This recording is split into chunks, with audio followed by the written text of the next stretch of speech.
Governor, you advocate replacing the 40% capital gains exemption for upper income brackets, which was removed last year. And one of the reasons for this that you've cited is the claim that wealthy people might leave Vermont. And I wondered if you could cite some statistical evidence that that's true.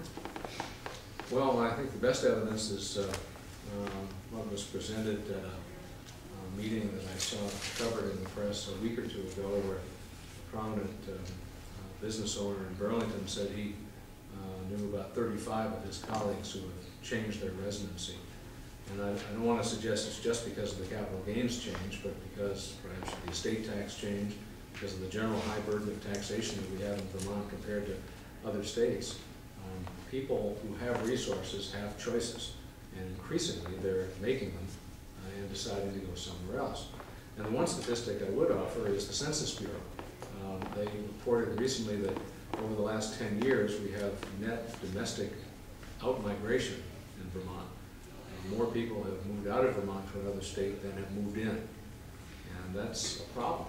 We're not going to be able to build a robust economy to broaden our tax base, to have a more sustainable fiscal condition for our state if more people are moving out than moving in. And the tax burden is clearly a problem based on what was presented at that hearing. There was also some testimony by a CPA in Burlington who indicated that he and his counterparts are helping their clients change their residency in order to maximize the tax advantage. So it's a problem.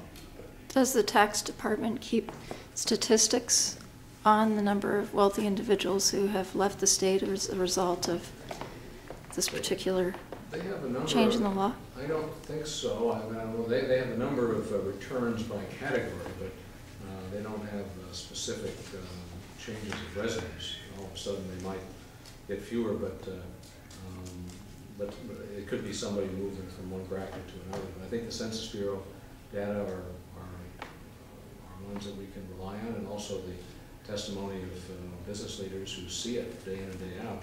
And the most prominent example was Glenn Wright, the retired partner at KPMG in Burlington, described his own decision. Someone who's a multi-generation Vermonter from Franklin County, worked hard, got a good job, became successful, and is now a Florida resident because of the high tax burden in Vermont. This is happening. First, I thought it might be just the general demographic shift that we've seen from the Northeast over the last few years, but the same census report said that Massachusetts has net domestic in-migration. So it's not. Well, although it's a good point, it's not all Florida. Some are even in New Hampshire. You don't have to go very far away. But that doesn't really tell you if those are either the people in the tax brackets that you're talking about or people moving for that reason, right? It could be people moving for any other. Well, the census data are simply raw numbers. You're exactly right. But if you talk with Ernie Pomerleau and talk with Rick Wolfish and talk with Glenn Wright, they'll tell you that the tax burden is a major reason for a lot of these changes. But that's anecdotal evidence, not statistical evidence. Well, our tax return, income tax receipts are down $100 million year over year. The amount of personal income in Vermont declined by $1 billion year over year. We have fewer people earning money in our state, and obviously it's a declining income level for some who rely on investment returns that haven't been as robust, but it's also people who are leaving.